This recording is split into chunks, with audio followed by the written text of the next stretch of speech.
AIMIM के जो आपके राष्ट्रीय अध्यक्ष हैं असदुद्दीन ओवैसी, क्या वो इस तरीके की बात करते हैं कि मज़ारों और ऐसी दरगाहों को बचाया जाए? पहले शेख ताहिर सिद्दीकी के सीने पे बुलडोजर चलेगा, फिर उसके बाद मज़ारात को छुपाएगा और इसकी जिम्मेदारी शासन प्रशासन की होगी। किंग जॉर्ज मेडिकल यूनिवर्सिटी में जो मज़ारे हैं उसको लेकर लगातार केजीएमयू प्रशासन वो दबाव बनाता दिख रहा है और वो कह रहा है कि इन मज़ारों को हटा लीजिए, अगर आप इसको नहीं हटाते हैं तो हम इसको खुद हटा देंगे। ये कहाँ का कानून है, क्या है, कैसे एक संस्था इस तरीके की बात कर सकती है? नोटिस 15 दिन का दिया गया था और उसके बाद वक्त पूरा होने पे, समय पूरा होने पे केजीएमयू प्रशासन ने दोबारा नोटिस चस्पा किया है। 5 मज़ारें या 4 मज़ारें बताई जा रही हैं। उस पर बात करने के लिए हमारे साथ एआईएमआईएम से ताहिर सिद्दीकी हैं। ताहिर साहब, जिस तरीके से इस वक्त केजीएमयू का एक प्रकरण चल रहा है मज़ारों को लेकर के, पहली बात तो ये आप कैसे देख रहे हैं और क्या मैसेज देना चाहेंगे? देखिए, ये जो नोटिस केजीएमयू ने दिया है, तो पहला तो मेरा इस पे यही कहना है, ये गैर कानूनी तरीके से नोटिस दिया गया है और नोटिस में बहुत सी भ्रामक सूचनाएं लिखी हुई हैं। तो केजीएमयू प्रशासन ये बात कह रहा है कि 15 दिन के अंदर ये मज़ारात आप हटा लीजिए और अगर इन मज़ारातों को आप नहीं हटाते, दरगाहों को नहीं हटाते, तो हमारा अगर हटाने का कार्य शुरू होगा तो इस पर जो खर्च आएगा वो आपको देना पड़ेगा। नंबर एक बात तो ये है कि केजीएमयू एक ऐसी संस्था है जो है मेडिकल अथॉरिटीज़ है, मेडिकल से रिलेटेड वहाँ काम होते हैं।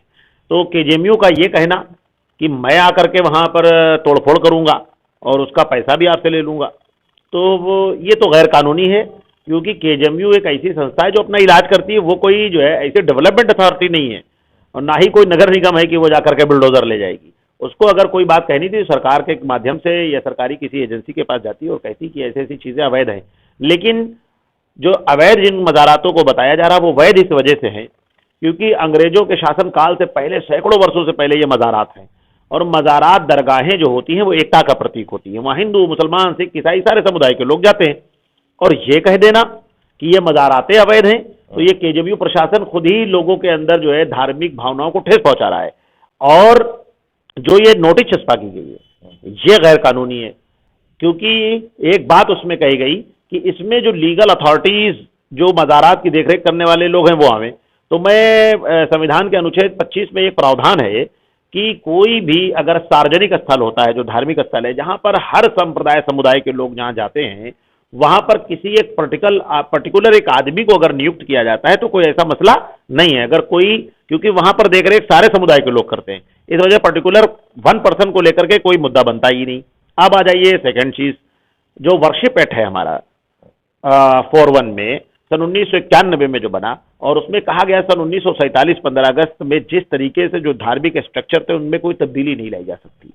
तो अब आप ये बताइए, जब केजीएमयू नहीं था, जिस वक्त लखनऊ डेवलपमेंट अथॉरिटी नहीं थी, जिस वक्त हमारा देश आज़ाद नहीं हुआ था, उस समय से ये मज़ारातें बनी हुई हैं। कुछ तालुकेदार लोगों ने वहाँ प्रॉपर्टियाँ दी केजीएमयू को, उस वक्त मज़ारात मौजूद थी। जब केजीएमयू स्थापित हुआ तो उन मज़ारातों को उसने छोड़ा। इसका मतलब है कि उन मज़ारातों को छोड़ने का ही मतलब है कि वो लीगल थी। और ये कह देना इसके लीगल डॉक्यूमेंट्स लाइए, मज़ारात का कोई पेपर दीजिए, तो आप हमें ये बताइए सैकड़ों वर्षों पुराना कौन पेपर दे पाएगा? हाँ, पेपर इस बात का है, जिन लोगों ने केजीएमयू को ये प्रॉपर्टी दी है, तो केजीएमयू ने जब अपना नक्शा बनवाया है तो उस नक्शे को दिखाए। इससे पहले भी तो जो है, जो अंदर मज़ार थी उसमें एक जगह थी, बता रहे थे लोग अवैध कब्जा करके घर बनाने लगे थे, उसको तोड़ा भी गया था, साफ सफाई भी कराई गई थी, ऐसी भी सामने बात आई है। इसको कैसे देखते हैं आप? देखिए, कहते हैं बिगड़ती है जिस वक्त जालिम की नीयत, नहीं काम आते हैं दावे और दलील और हुज्जत। जब आपकी नीयत ही बिगड़ गई किसी के ऊपर या किसी की दरगाहों के ऊपर, मज़ारात के ऊपर, धार्मिक स्थल के ऊपर, और अपनी राजनीतिक रोटियां सेकने के लिए, किसी शासन सत्ता में बैठे लोगों को खुश करने के लिए आप इस तरीके से नोटिस चस्पा करके आप वहां के लोगों को, बसे हुए लोगों को हटा दीजिए, मज़ारात को तोड़िए, मस्जिदों को हटाइए, तो ये आप किसी को खुश करना चाहते हैं। शायद जो है केजीएमयू का जो प्रशासन है, जो नोटिस दिया है जिन्होंने, अब हो सकता है उस कुलपति बनना चाहते हो सकता है केजीएमयू से बड़ी किसी और संस्था में जाना चाहते हो। आजकल आपने देखा ना कि अगर जजेस वगैरह होते हैं जो भारतीय जनता पार्टी और आरएसएस की विचारधारा की लाइन पर अगर कोई बात कहते हैं, बाद में राज्यसभा पहुंच जाते हैं, कोई मंत्री बन जाता है, तो हो सकता है मंत्री, विधायक, सांसद बनने के लिए काम किया जा रहा हो। लेकिन मैं एक बात कह देना चाहता हूं, धार्मिक आस्थाएं हैं, हमारे देश के अंदर संविधान है, समानता का अधिकार है, पूजा का अधिकार है, इबादत का अधिकार है, उन अधिकारों को अगर छीना जाएगा तो ऑल इंडिया मजलिस इत्तेहादुल मुस्लिमीन इस पर खामोश नहीं बैठेगी, आंदोलन करेगी। लोकतांत्रिक संवैधानिक तरीके से जो हमें अधिकार प्राप्त हैं, अगर बिल्डोजर मज़ारों पे जाता है तो मजलिस इत्तेहादुल मुस्लिमीन के एक एक सिपाही के सीने पर पहले बिल्डोजर चलेगा, पहले शेख ताहिर सिद्दीकी के सीने पे बुलडोजर चलेगा, फिर उसके बाद मज़ारात को छुपाएगा। ये मैं बता देना चाहता हूं और इसकी जिम्मेदारी शासन प्रशासन की होगी। तो जो AIMIM के जो आपके राष्ट्रीय अध्यक्ष हैं असदुद्दीन ओवैसी, क्या वो इस प्रोटेस्ट में शामिल होंगे? क्या वो निकल के सड़कों पे आएंगे? क्या वो इस तरीके की बात करते हैं कि मज़ारों और ऐसी दरगाहों को बचाया जाए? देखिए, ऑल इंडिया मजलिस इत्तेहादुल मुस्लिमीन के जो है सांसद हैं हमारे बैरिस्टर असदुद्दीन ओवैसी साहब, वो सांसद हैं, उनको जनता ने संसद के लिए चुना है, वो इस मुद्दे को संसद में रखेंगे।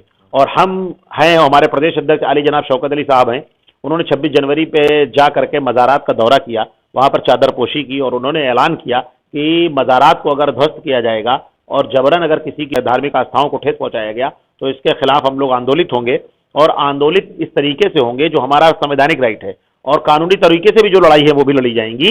और मौका पड़ा तो असद साहब भी इस मामले पे सदन में उठाने के साथ साथ लखनऊ के अंदर एक बड़ी प्रेस करके इन मज़ारातों की लड़ाई लड़ेंगे इंशाअल्लाह। अच्छा, इसमें एक सवाल ये भी है कि जो मज़ारें पुरानी थी, जिनके कागजात आप कह रहे हैं नहीं मिल सकते हैं कुछ, आज़ादी के बाद मुस्लिम समाज क्या सोया हुआ था? उसके बाद से ये सब चीज़ें बनाई जा सकती थी, डॉक्यूमेंट्स दिखाए जा सकते थे, तैयारी की जा सकती थी, कहाँ थे आप लोग उससे पहले? देखिए, मैं यही कहता हूँ कि हम तो बदले की भावना से कोई काम नहीं करते। अभी मैं इस देश के अंदर बहुत सी ऐसी संस्थाएं हैं, बहुत से ऐसे सरकारी ऑफिसेज हैं जहाँ पे धार्मिक स्थल हैं, जहाँ पर पूजा स्थल हैं। आप हमें बताइए, उनके पेपर आपको नहीं मिलेंगे, लेकिन अगर हम उनको टारगेट करने लगे तो मैं किसी के धार्मिक आस्थाएं हैं वो चलती हैं, चलती रहने दीजिए, किसी को छेड़ना हम नहीं चाहते। तो आपने कहा जो ये समुदाय सोया हुआ था, सैकड़ों वर्ष पुरानी अगर दरगाहें हैं, किसी वली की हैं, अल्लाह के बुजुर्ग की हैं, तो आप हमें बताइए उसका पेपर कहाँ से आएगा? सबसे बड़ा एविडेंस यही होता है कि पीढ़ी दर पीढ़ी वो मज़ारात चली आ रही, एक शिजरा होता है। ठीक है, आप हमें ये बताइए, अगर किसी से 70 साल पहले का डॉक्यूमेंट्स मांग लिया जाए तो कहाँ पर उस वक्त डिजिटलाइज कोई चीज़ थी? वहाँ ओरल चीज़ें होती थी, तालुकेदारी जो ऐसी होती थी वो कह दिया करते थे, जाइए आप इतनी जगह में आप बस जाइए, ये जगह आप ले लीजिए, वो ज़बानी चीज़ें होती थी। तो अब जो ये वक्त है और उस वक्त में अंतर था, इसी वजह से कानून बनाया गया वो 1991 में कि वर्शिप एक्ट के तहत जो भी चीजें जैसी हैं वैसी ही यथास्थिति रहेंगी, उसमें कोई भी बदलाव नहीं आएगा, उसका पेपर का कोई मतलब ही नहीं बनता। लेकिन यहाँ पर जो है हमें दूसरे चश्मे से देखा जाता है, हमारी दरगाहों को, मस्जिदों को, हमारी इबादत गाहों को, हमारी दाढ़ी टोपियों को टारगेट किया जाता है।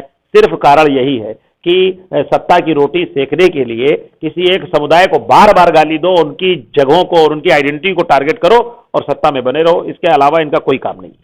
तो आप देख रहे थे हमारे साथ शेख ताहिर सिद्दीकी AIMIM के नेता हैं उत्तर प्रदेश से, और लखनऊ में जिस तरीके से किंग जॉर्ज मेडिकल यूनिवर्सिटी के अंदर KGMU के अंदर जो मज़ारे हैं, इसको लेकर के प्रशासन जो KGMU का है वो लगातार नोटिस दे रहा है, वो कह रहा है इन मज़ारों को हटाइए वरना हम हटाएंगे और हम इसका चार्ज करेंगे, जिस तरीके से उन्होंने बताया। तो क्या जिला प्रशासन जो है इसके अंदर या सरकार इसके अंदर इन्वॉल्व होकर KGMU को इस बात के लिए रोकेगी? अगर मज़ारें तोड़ी जाती है तो उन्होंने कहा कि उत्तर प्रदेश में बड़ा आंदोलन भी किया जा सकता है। कैमरा पर्सन चंदन गुप्ता के साथ Junaid Pathan, 9 PM news live, Lucknow.